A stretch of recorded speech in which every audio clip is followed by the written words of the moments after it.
오늘부터 욥기에 대해서 살펴보려고 합니다. 욥기가 말하는 내용이 무엇일까요? 욥기가 말하는 내용을 한마디로 말한다면 고난이라고 할 수 있겠습니다. 욥기는 고난에 대해서 말하는 책이에요. 욥의 고난이 어디서부터 왔는지, 그리고 욥의 이 고난이 도대체 왜 왔는지, 그리고 이 고난의 끝은 어디에 있는지, 그 해답을 차례로 말해주고 있는 책이 욥기입니다. 욥기에 의하면 결론적으로 말한다면 그 고난은 하나님께로부터 왔습니다. 또 그 욥의 고난이 왜 왔냐면 욥을 단련하기 위해서 왔어요. 욥의 주제 말씀이라고 한다면 욥기 23장 10절인데요. 내가 가는 길을 그가 아시나니 그가 나를 단련하신 후에는 내가 순금같이 되어 나오리라 했거든요. 이것이 욥기의 고난의 이유라고 하겠습니다. 그리고 욥의 고난의 끝에 대해서도 말씀하세요. 욥이 고난을 잘 견딜 때 그 끝에 놀라운 회복이 기다리고 있음을 마지막 42장의 말씀을 통해서 우리가 읽을 수 있습니다. 그런데 이 욥기가 고난에 대해서 우리에게 말해주는 핵심 메시지가 있어요. 그것은 인생의 이 고난이라는 것이 단순히 인과응보적 관점에서 해석할 수 없다는 거예요. 우리가 욥기를 쭉 읽다가 보면 욥과 욥의 친구들의 대화가 나오거든요. 그런데 욥의 친구들의 일관된 주장이 뭐냐면요, 인과응보예요. 인과응보. 원인이 있으니까 결과가 있지 않겠냐. 너가 지금 이 고난을 당하고 있는 걸 보니까 너가 뭘 잘못한 거다, 이렇게 말하는 것이죠. 아니 땐 굴뚝에 연기 나랴, 이런 속담도 있잖아요. 너가 이런 어려움을 당하는 걸 보니까 너에게 분명히 숨겨진 죄가 있다. 이것이 욥의 친구들의 대답이었거든요. 욥의 친구들은 결론적으로 이실직고해. 너 분명히 죄 지었잖아, 이렇게 말하는 거예요. 그런데 하나님은 그 욥의 친구들을 나중에 가면요 강하게 책망을 하시거든요. 너가 하나님이냐? 하나님의 자리에 올라가지 말라고 하시는 거예요.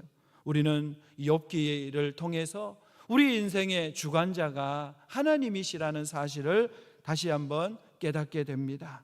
우리 인생의 형통이든 고난이든 하나님께서 모든 일들을 당신의 뜻 가운데 다스리고 계신다는 거예요. 오늘 욥기 1장은 그 중에서도 욥기의 고난계관이라고 말할 수 있겠어요. 고난계관. 고난에 대한 우리의 여러 가지 오해를 바로잡아주는 말씀이 바로 이 욥기 1장입니다.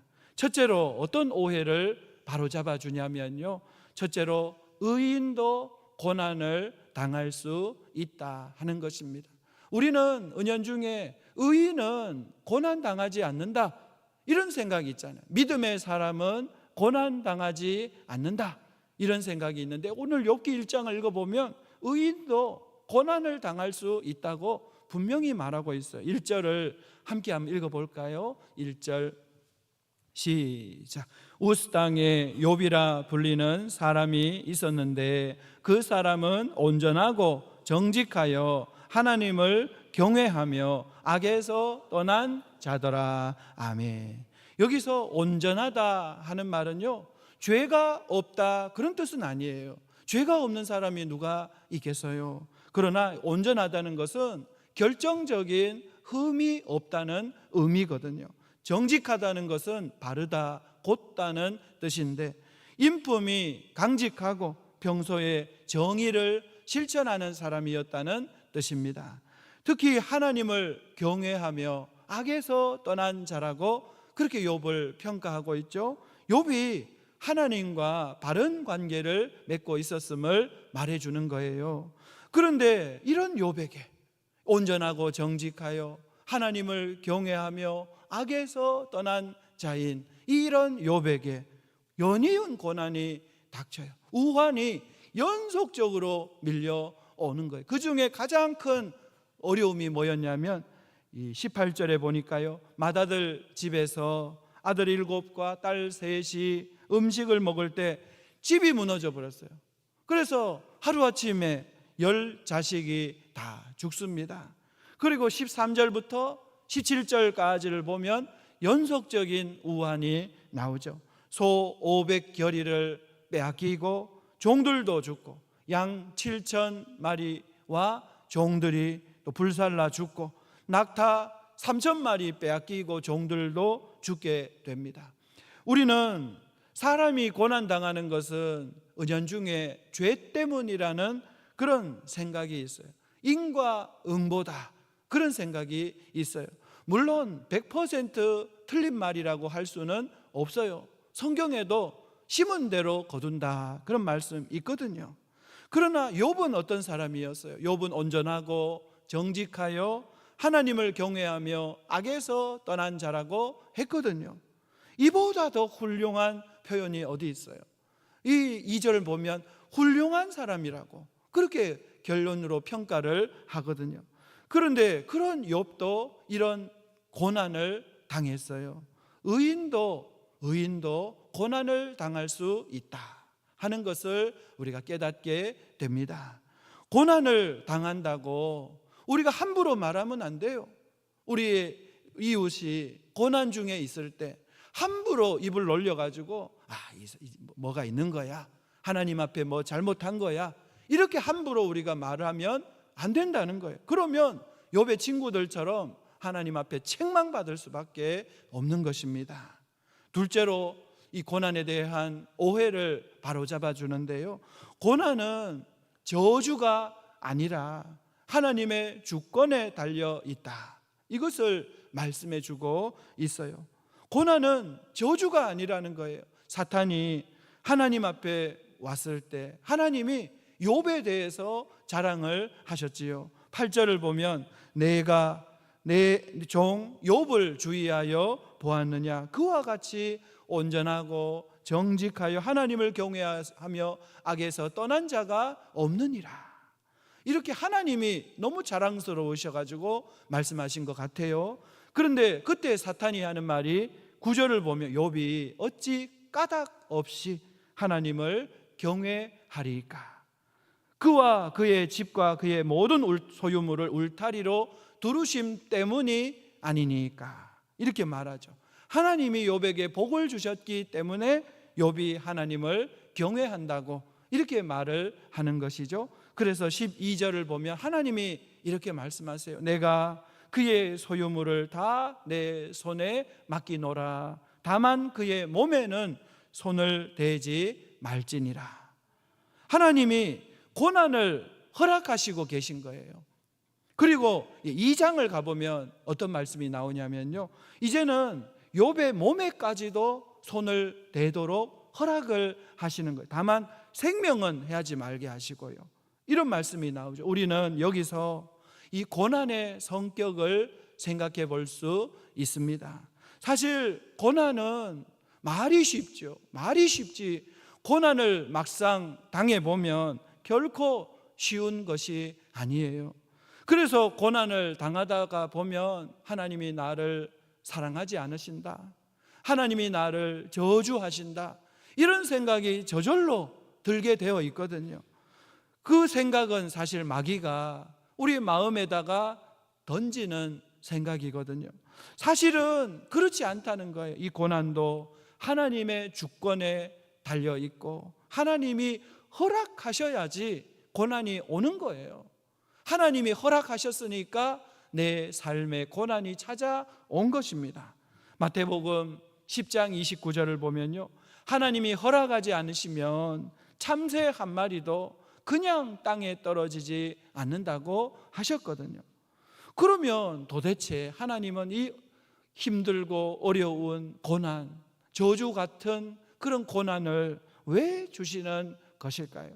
고난이 너무 견디기 힘든 일인데 고난이 저주가 아니라면 왜 하나님은 자녀된 우리에게 이런 어려운 고난을 주시는 것일까요?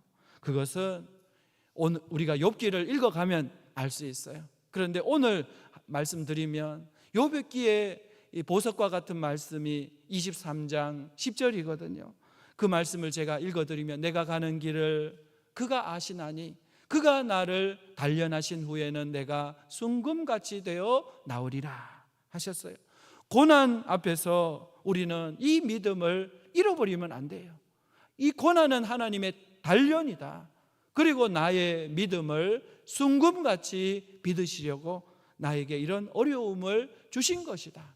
절대 저주가 아니다 하는 것입니다. 하나님이 나를 사랑하시기 때문에 내 믿음을 연단하시려고 고난을 주신 거라는 거죠.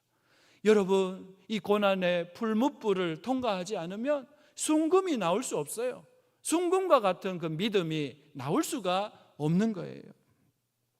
어느 좋은 믿음 좋은 성도님 가정이 있는데요, 이 성도님 가정에 아기가 태어났는데 이 아기가 지체장애자였어요. 이 성도님이 믿음 좋은 부부지만 얼마나 마음이 쉽지 않겠어요. 너무 힘이 드는 거예요. 시리에 빠지게 되었어요. 하나님, 제가 무슨 잘못을 했습니까? 왜 저의 가정에 이런 어려움이 찾아옵니까? 이해는 되지 않잖아요. 도대체 왜 그러셨는지 이해가 되지 않잖아요. 앞으로 이 아이를 키울 생각을 하니까 눈앞이 캄캄한 거예요. 그런데 그렇게 간절히 기도를 하는데 어느 날 하나님이 마음에 그런 감동을 주시더라는 거예요. 내가 세상에서, 하나님이 그렇게 감동을 주시는 거예요. 내가 세상에서 복받을 그릇이 되어 있는 가정, 복받을 그릇이 된 사람이 누군가 살펴보다가 너에게 이 아이를 보낸다. 이 아이는 축복의 통로다. 그렇게 말씀을 하시더라는 거예요. 고난이 나에게는 저주인 줄 알았는데 하나님이 나에게 오히려 복을 주시려고 이 복을 감당할 만한 그릇이 되어 있는 너에게 이 축복의 아이를 보낸다. 이렇게 마음의 감동을 주시더라는 거예요. 고난이 우리 앞에 닥칠 때는 너무 힘들어요. 죽고 싶어요. 다 포기하고 싶고. 그래서 실제로 목숨을 끊는 사람도 얼마나 많습니까? 그러나 여러분, 고난은 결코 저주가 아닙니다. 고난은 지나놓고 보면 반드시 알 수 있어요. 우리가 믿음으로 견디고 하나님 손 붙들고 견디다 보면 반드시 이 고난은 축복의 통로였다는 것을 알 수 있어요. 우리를 하나님의 사람으로, 순금과 같은 믿음의 사람으로 연단하고 계신 거예요. 여러분, 이 믿음 꼭 잃지 마시고 고난 가운데 붙드시기를 바랍니다. 셋째로, 고난이 닥쳐왔다는 이 사실보다 더 중요한 게 있어요. 이 고난을 어떻게 감당해 나가는가, 이게 중요한 거예요. 우리는 눈앞에 고난만 바라보고는 절망하고 드러눕고 이제 끝났다, 나는 다 끝난 거야, 이렇게 생각하고 포기해 버리는데, 여러분, 이 고난을 어떻게 감당하는가, 이게 훨씬 중요한 거예요. 욥에게 말로 표현할 수 없는 고난이 닥쳐왔지요. 이것은 변경할 수 없는 사실이고 이제 욥에게는 선택이 남은 거예요. 10명의 자식 하루아침에 잃고 모든 재산 잃어버렸잖아요. 욥이 도대체 무엇을 선택할 수 있을까요? 하나님을 원망하고 미워하고 하나님을 멀리 떠나버리고자 결단할 수 있겠죠. 그러나 또 오히려 반대로 하나님 한 분밖에 없잖아요. 이제는 이래서 아무도 나에게 도움 줄 사람 없어요. 하나님 한 분밖에 없으니까 하나님만 붙들겠다고 목숨 걸고 하나님만 의지하고자 결단할 수 있는 거예요. 그런데 욥이 후자를 선택한 거예요. 20절을 한번 가볼까요? 20절을 한번 읽어봅시다. 20절 시작. 욥이 일어나 겉옷을 찢고 머리털을 밀고 땅에 엎드려 예배하며. 아멘. 여기서 겉옷을 찢고 머리털을 민 것은 주체할 수 없는 슬픔과 고통을 표현하는 행위죠. 욥의 행동이 만약 여기서 끝나버렸다면 세상 사람들과 다를 게 하나도 없어요. 이 고난 앞에서 옷을 찢고 머리털을 밀고, 사람들은 당시에 보통 그렇게 했거든요. 그런데 20절 마지막에 보면 어떻게 되어 있습니까? 땅에 엎드려 예배했다 그랬거든요. 예배했다. 엎드렸다는 것은 하나님의 주권과 뜻 앞에 엎드렸다는 것이고, 예배했다는 것은 하나님의 선하심을 높이고 찬양했다는 뜻입니다. 사실 지금 자식들이 다 죽고 재산을 잃어버린 상황에서 원망의 말, 그리고 반항의 말밖에 나오지 않을 수 있잖아요. 그런데 욥은 하나님 앞에 엎드려서 예배를 한 거예요. 그러고 나서 욥의 고백이 중요합니다. 21절을 한번 읽어봅시다. 21절 시작. 주신 이도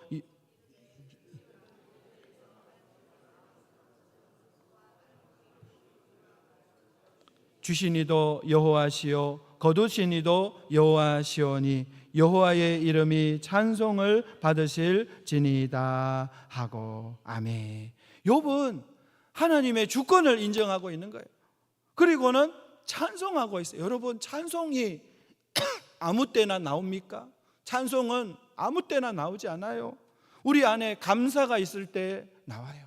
하나님을 높이려고 하는 마음이 있을 때 나옵니다. 그리고 22절도 한번 읽어봅시다. 22절 시작. 이 모든 일에 욥이 범죄하지 아니하고 하나님을 향하여 원망하지 아니하니라. 아멘.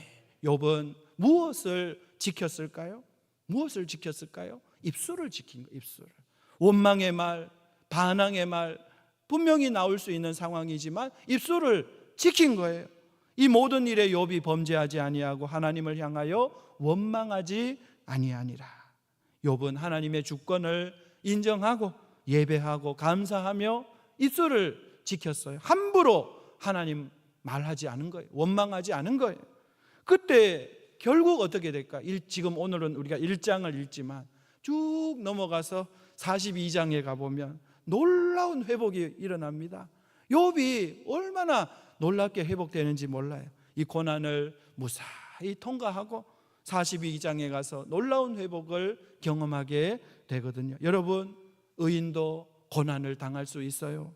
고난은 결코 저주가 아니고 하나님의 주권에 달린 일입니다. 그리고 고난 앞에 중요한 것은 왜라고 묻기보다는 예배하고 감사하고 입술을 지키는 것이 중요합니다. 여러분 모두 이 믿음으로 이 고난 앞에 승리하시기를 축원합니다.